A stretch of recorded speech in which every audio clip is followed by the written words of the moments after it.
आज हम देखने वाले हैं इलेक्ट्रिकल पावर वन में सबसे इंपॉर्टेंट टॉपिक में जो है हमारा power circle diagram. Power circle diagram हमको पता है, power circle diagram eight receiving and और दूसरी होती है power circle diagram eight sending end. तो हम यहाँ पे लिखेंगे सबसे इंपॉर्टेंट जो है वो है power circle diagram eight receiving and. मान लो कोई एक जनरेटर, एक ट्रांसमिशन लाइन हम ले रहे हैं। इस ट्रांसमिशन लाइन में एक जनरेटर से एक लोड कनेक्ट, इस ट्रांसमिशन लाइन का जो जनरेटर है वहां से जो वोल्टेज मिलेगा वो sending end voltage at an angle delta, और हम रेफरेंस लेंगे रिसीविंग एंड वोल्टेज, सो इसका एंगल होगा 0। और ये जो ट्रांसमिशन लाइन ले रहे हैं, इस ट्रांसमिशन लाइन का जो पैरामीटर हम यूज करते हैं वो होता है ABCD पैरामीटर। हमने इसके पहले short transmission line, medium transmission line, long transmission line, उसमें हमने उसके वेरियस रिप्रेजेंटेशन देखने थे। मीडियम में पाई से हम रिप्रेजेंट करते थे, टी से रिप्रेजेंट करते थे, इन कंडेंसर मेथड से। जो भी ट्रांसमिशन लाइन होगी, शॉर्ट होगी, मीडियम होगी, लॉन्ग होगी, उसके हिसाब से उसका रिप्रेजेंटेशन होगा। तो सबसे पहले हम यहाँ पे अभी जनरेटर टू द लोड, यानी यहाँ पे हमने ये जो 2 बस सिस्टम ली है तो उसके लिए हम ट्रांसमिशन लाइन, तो ट्रांसमिशन लाइन के कौन सा पैरामीटर होता है VS is the function of VR IR। तो जो ट्रांसमिशन लाइन है तो उसका फंक्शन हम लिखेंगे, ये अब सबको पता है अपने को, VS is equals to that is AVR plus BIR। तो अभी BIR हमको चाहिए, तो BIR इक्वल्स टू क्या होगा, VS माइनस AVR। तो IR इक्वल्स टू हम लोग क्या लेंगे, VS by B minus A by B VR। ये हो गया हमारा IR, VS B, A by B VR। अब ये VS को भी सब एंगल है, क्योंकि हम ट्रीट कर रहे हैं कॉम्प्लेक्स पावर को। हमको कॉम्प्लेक्स रिसीविंग एंड पावर पे अगर कॉम्प्लेक्स लेंगे तो यहाँ पे SR होगा, सेंडिंग एंड को पावर बोलेंगे तो SS होगा।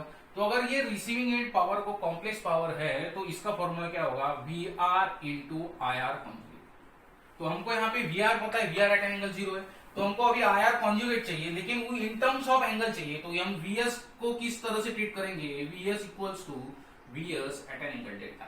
VR तो एंगल 0 है, तो VR इक्वल्स टू क्या लेंगे, VR at an angle 0। A का क्या लेंगे, मान लो A का एंगल लेता हूं A at an angle alpha, और B का क्या लेता हूं B at an angle beta.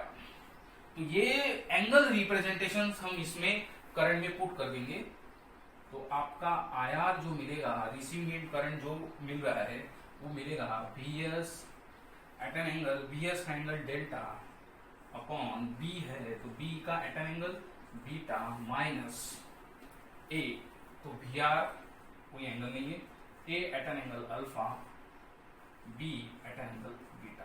ये हो गया हमारा IR। हमको चाहिए IR कॉन्जुगेट। कॉन्जुगेट का क्या मीनिंग होता है, कॉन्जुगेट, इसका, इस करंट का मैं कॉन्जुगेट ले रहा हूं। कॉन्जुगेट लेना है मतलब, तो कॉन्जुगेट लेने के पहले क्या कर लेते, इसका एंगल रिप्रेजेंटेशन करते हो ताकि सिंप्लिसिटी हो जाए। तो VS बाई B, तो अगर दोनों एंगल का डिवीजन को कैसे लेते हैं हम, del upon del B, del upon angle B है तो मतलब डेल माइनस B। वैसे VR by B alpha divide by beta का, इसको कैसे लेते, अल्फा माइनस बीटा। अब इसका conjugate,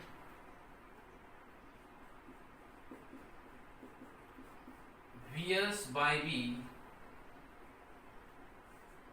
beta minus del minus VR by B beta minus alpha. ये हो गया आपका IR कॉन्जुगेट। क्या किया, इस IR बाय ट्रांसमिशन लाइन से इस IR कॉन्जुगेट को हमने निकाल लिया with the help of transmission line. अब हमको क्या चाहिए कि जो रिसीविंग पावर है दैट इज एपरेंट पावर, इसको हम क्या, कैसे होगा, क्या फॉर्मूला इसका, IR इंटू IR कॉन्जुगेट। तो इसको VR की वैल्यू एट एन एंगल 0 है, IR डैश के पुट करेंगे, इसको सिंप्लीफाई करेंगे और इस SR को भी रिप्रेजेंट करेंगे। SR को कैसे रिप्रेजेंट करेंगे, PR प्लस JQR। तो यहाँ पे Y एक्सिस पे QR लेंगे और X एक्सिस पे PR लेंगे, तो ये आपका मिलेगा आपको SR। तो SR is equal to VR into IR, so SR equals to VR। तो हमारे पास IR क्या है, VS by B at an angle beta minus del minus of VR by B at an angle beta minus alpha. तो इसको simplify अगर हम करेंगे तो क्या होगा, V R into V S by B. अब इस एंगल को कॉस और साइन के टर्म में अगर हम डिवाइड करें तो क्या होगा, cos of beta minus del plus J sine beta minus del, और फिर से V R into V R, तो क्या हो जाएगा ये minus V R into V R square by B. तो इसको भी कॉस और साइन के टर्म में अगर रिप्रेजेंट करेंगे, cos of beta minus alpha plus J sine beta minus alpha. अभी हम क्या करेंगे, इस यसार को फिर से रिप्रेजेंट करेंगे एपरेंट पावर को एक्टिव पावर और रिएक्टिव पावर में। तो ये active power plus reactive power क्या हो जाएगा, P R plus J Q R. तो क्या होगा ये देखो, V R into V S upon B cos of beta minus del minus of V R square by B cos of beta minus alpha plus ये imaginary term को भी separate कर लेते। तो क्या होगा आपके पास, V R into V S by B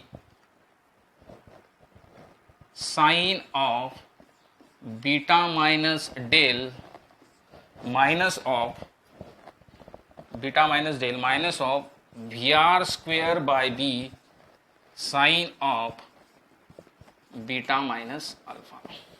ये दोनों टर्म रिप्रेजेंट होगी P R plus J Q R को हमने एस आर को रियल पावर और रिएक्टिव पावर में हमने कन्वर्ट किया और इसको आपका रियल पार्ट और इमेजिनरी पार्ट में ये कर दिया। अभी हम देखेंगे इसको पी आर के साथ मैच करेंगे, क्यू आर रियल पार्ट के टर्म पी आर के साथ लेंगे और इमेजिनरी हम क्या करेंगे, पी आर को अलग लेंगे क्यू आर को अलग लेंगे। यानी पी आर को किसके साथ लेंगे, हम पी आर को लेंगे रियल पावर के साथ और क्यू आर को किसको लेंगे, इमेजिनरी पार्ट के साथ। तो फिर क्या होगा रे, P R equals to P R के साथ हम रियल टर्म को लेंगे तो पी आर इक्वल्स टू क्या मिलेगा, V R into V S by B cos of beta minus del minus of V R square by B cos of beta minus alpha. और Q R को लेंगे imaginary जो part है हमारा जे के term के साथ, रियल की रियल टर्म के साथ। तो क्या है अपने पास, V R into V S upon B sine of beta at an angle del minus of V R square by B sine of beta minus alpha. तो फिर से क्या करेंगे, इस पी आर को, इस वी आर के सेकंड टर्म को इधर ले लेते। तो क्या होगा ये, P R plus V R square by B cos of beta minus alpha equals to V R into V S by B cos of beta minus del. और क्यू आर की टर्म क्या होगी, Q R plus V R square by B sine of beta minus alpha equals to V R into V S by B sine of beta minus del. मान लो इसको equation ए लेता हूं और इसको इक्वेशन बी लेता हूं। तो क्या करेंगे हम, इस इक्वेशन ए और बी को स्क्वेयरिंग एंड एडिंग करते। इक्वेशन ए को स्क्वेयरिंग एंड एडिंग करने के बाद हमको सर्कल इक्वेशन मिलेगा। देखो कैसे मिलेगा, तो क्या करते हैं हम, स्क्वेयरिंग और एडिंग कर रहे हैं। स्क्वेयरिंग और एडिंग करेंगे तो क्या होगा, स्क्वेयरिंग और एडिंग करना है, V R square P R plus V R square by B cos of beta minus alpha whole square plus, अब ये टर्म होगी प्लस, स्क्वेयरिंग और एडिंग करना है, plus Q R plus V R square by B sine of beta minus alpha whole square equals to क्या होगा, equals to ये भी टर्म है ये भी टर्म है, तो इसका क्या हो जाएगा, whole square V R into V S by B का होल स्क्वेयर और into cos square beta minus del plus sine square beta minus del. तो अभी क्या करेंगे, cos square beta minus del और sine square beta minus del क्या होगा, cos square beta minus del sine square beta minus del. So P R square plus V R square by B cos of beta minus alpha so whole square plus Q R plus V R square by B sine of beta minus alpha square equals to cos square theta plus sin square theta is nothing but the 1 VR into VS upon B whole square, that is equation C.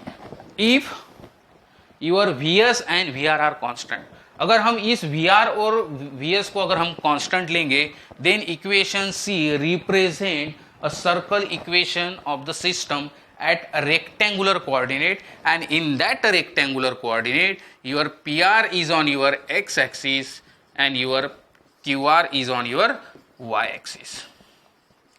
Therefore, this equation C represent a power circle equation of the system. तो अब therefore मान लो मैं इस PR का PR0 एक coordinate लेता हूं और QR0 एक दूसरा कोऑर्डिनेट लेता हूं। PR0 कहां पे लेना पड़ेगा, रियल पावर है x एक्सिस पे, QR0 कहां पे लेना पड़ेगा, y एक्सिस पे। तो these coordinate are the center, तो ये कोऑर्डिनेटर किसके होंगे, सेंटर के होंगे। And rho R is the radius of a circle, तो रो आर क्या होगा आपका, रेडियस ऑफ अ सर्कल। तो ये पी आर और क्यू आर क्या होगा, फिर ये पी आर और क्यू आर के जो कोऑर्डिनेट्स होंगे that is P R O 0 minus of V R square by B cos of beta minus alpha, और क्यू आर 0 क्या होगा, minus of V R square by B sine of beta minus alpha. ये हो गए हमारे coordinates of the centre, क्योंकि ये equation क्या रिप्रेजेंट कर रहा है, X square Y square is equal to rho square. तो ये इक्वेशन रिप्रेजेंट कर रहा है सर्कल का, इसलिए हम इस इक्वेशन को पावर सर्कल इक्वेशन करेंगे। अगर हमने मान लो इसके हमने ये अगर एक कोऑर्डिनेट लिए, तो ये इक्वेशन सी को भी हम इस तरह से रिप्रेजेंट कर सकते, P R minus P R 0 सा square plus Q R minus Q R 0 सा square is equal to rho square. So this is the equation, power circle equation at receiving end. तो ये हो गया हमारा power circle equation receiving end का पूरा derivation. अब हम क्या करने वाले हैं, इस पावर सर्कल इक्वेशन को हम उसको ग्राफिकल अप्रोच से चेक करेंगे। ग्राफिकल अप्रोच से चेक करेंगे तो हमको एक्स कोऑर्डिनेट लगेगा, वाई कोऑर्डिनेट लगेगा, बाद में उसका सेंटर लगेगा, उस सेंटर से हम उसका सेंडिंग इन वोल्टेज, यानी हम मीनिंग, यानी इसका मीनिंग क्या है, पूरे इसका मीनिंग, ये जो पावर सर्कल डायग्राम हम रिसीविंग एंड पे देख रहे हैं इसका मीनिंग क्या है वो एक बार देख लेते हैं। ये तो डेरिवेशन है, बाद में हम नेक्स्ट वीडियो में इसका ग्राफिकल अप्रोच देखेंगे, उसकी डिटेल प्रोसीजर देखेंगे। तो इसका जो हम एक्चुअली पावर सर्कल डायग्राम में करना क्या होता है वो हम देखेंगे। हमने शुरुआती में बोला था कि भाई एक जनरेटर है, इस जनरेटर में हम एक लोड कनेक्ट कर रहे हैं और ये हमारा एबीसीडी पैरामीटर था। तो इस पावर सर्कल इक्वेशन से हम यहाँ पे एक सेंडिंग इन वोल्टेज डेल्टा लिया था और receiving end voltage at an angle 0 लिया था और ये एबीसीडी पैरामीटर लिया था। अगर पावर सर्कल डायग्राम करता क्या है, पावर सर्कल डायग्राम करता है कि अगर आपके पास वी आर पता है और इस रिसीविंग एंड पावर का पी आर अगर आपको पता है और अगर आपको क्यू आर पता है, then power circle diagram identify what is the value of your sending end voltage. यानी इसका मतलब कि पावर सर्कल डायग्राम, अगर आपके पास रिसीविंग एंड का डाटा है तो पावर सर्कल डायग्राम आपको सेंडिंग इन वोल्टेज कितना होना चाहिए और या सेंडिंग इन वोल्टेज फाइंड करने के लिए हम पावर सर्कल डायग्राम करते हैं। और इसकी भी और दूसरी टाइप है, power circle diagram is also use to calculate the require capacity of your compensating equipment. जो भी हम कंपेंसेटिंग इक्विपमेंट लगाएंगे उसकी कैपेसिटी कितनी होगी ये भी आइडेंटिफाई हमको पावर सर्कल डायग्राम देता है। और पावर सर्कल डायग्राम हमको ये भी देता है कि कितना मैक्सिमम पावर हम ट्रांसमिट कर सकते हैं एट अ रिसीविंग एंड पे, ये भी हमको कैलकुलेट। तो ये हम सारी चीजें इन टर्म्स ऑफ न्यूमेरिकल देखेंगे। तो पावर सर्कल डायग्राम में सेंडिंग इन वोल्टेज भी कैलकुलेट होता है, पावर सर्कल डायग्राम में capacity of require capacity of compensating equipment भी कैलकुलेट होता, और पावर सर्कल डायग्राम में पी मैक्स यानी maximum power at receiving end भी हम कैलकुलेट कर सकते हैं। तो इसके लिए हमको दूसरा ग्राफिकल अप्रोच देखना पड़ेगा कि ग्राफिकल अप्रोच इजी है as compare to your analytical view से। एनालिटिकल व्यू से नंबर ऑफ कैलकुलेशन बढ़ेंगे, तो हम इसको ग्राफिकल अप्रोच से पूरा न्यूमेरिकल सॉल्व करेंगे। तो हम नेक्स्ट वीडियो में देखेंगे कि डिटेल प्रोसीजर एक्स कोऑर्डिनेट कैसे कैलकुलेट करते, वाई कोऑर्डिनेट कैसे कैलकुलेट करते, सेंटर कैसे कैलकुलेट करते, उसके बाद फिर उस सेंटर से सेंडिंग एंड वोल्टेज कैलकुलेट कैसे करते। तो उसके लिए आपको ये एबीसीडी पैरामीटर पता होना चाहिए। तो इस एबीसीडी पैरामीटर में जो हमने पहले ले चुके हैं, हम रिप्रेजेंटेशन पाई मॉडल यूज करेंगे एबीसीडी पैरामीटर कैलकुलेट करने के लिए, रिप्रेजेंटेशन टी मॉडल लेंगे, तो वो सारी चीजें हम अगले वीडियो में देखेंगे। तो आज के लिए इतना ही। Okay, thank you.